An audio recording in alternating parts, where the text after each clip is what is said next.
Michael Moosbrucker, Geschäftsführer der Käsestraße im Bregenzer Wald. Die Bregenzer Wälder Genusstage stehen vor der Tür von 2. bis 5. Juli. Was hat es denn damit auf sich? Wir freuen uns sehr, die Genusstage im Bregenzer Wald erstmalig durchzuführen. Als Käsestraße Bregenzer Wald. Die Genusstage haben jetzt 3 Jahre lang in Galtür stattgefunden und die damaligen Veranstalter sind auf uns als Region zugekommen, ob wir nicht daran interessiert werden, das in einer Wälderform hier umzusetzen in der Region. Und wir haben uns darüber sehr gefreut, haben das Format der Veranstaltung, die Grundidee übernommen, jedoch jetzt auf typisch wälderische Art adaptiert. Wie schaut denn so ein Format typisch wälderisch aus? Genuss ist ja ein Wort, das hier schon mehrfach und überall inzwischen verwendet wird. Nur um diesen bewussten Genuss und den echten, glaubwürdigen Genuss, um das geht es uns. Das arbeiten wir an verschiedenen Veranstaltungspunkten auf während diesen Tagen. Sei das in Form von Exkursionen auf eine Sennalpe, sei das bei dem Symposium, das das Kernelement der Veranstaltung bildet, in Hittisau, wo wirklich namhafte Referenten sich diesem Thema vom wahren Wert der guten Dinge nähern werden in ihren Referaten.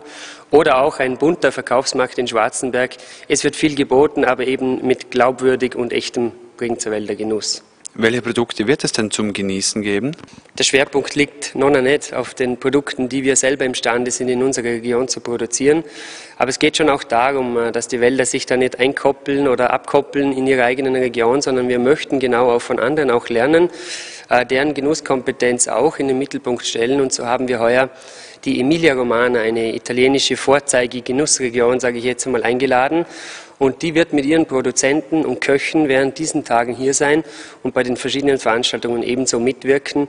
Und es wird auch die Kombination geben, zum Beispiel in Alberschwende, beim Konzert, wo Köche der Emilia Romagna und Köche aus dem Bregenzer Wald, aus den Mundartbetrieben, hier gemeinsam kochen und ihr kulinarisches Können unter Beweis stellen. Nun werden ja die Genusstage über den ganzen Bregenzer Wald an verschiedenen Schauplätzen verteilt sein. Wie sehr wird es denn hier auch notwendig sein, italienisches Wetter zu haben, um dem Genuss wirklich frönen zu können? Ja, wenn wir das beeinflussen könnten, dann wäre das sehr angenehm.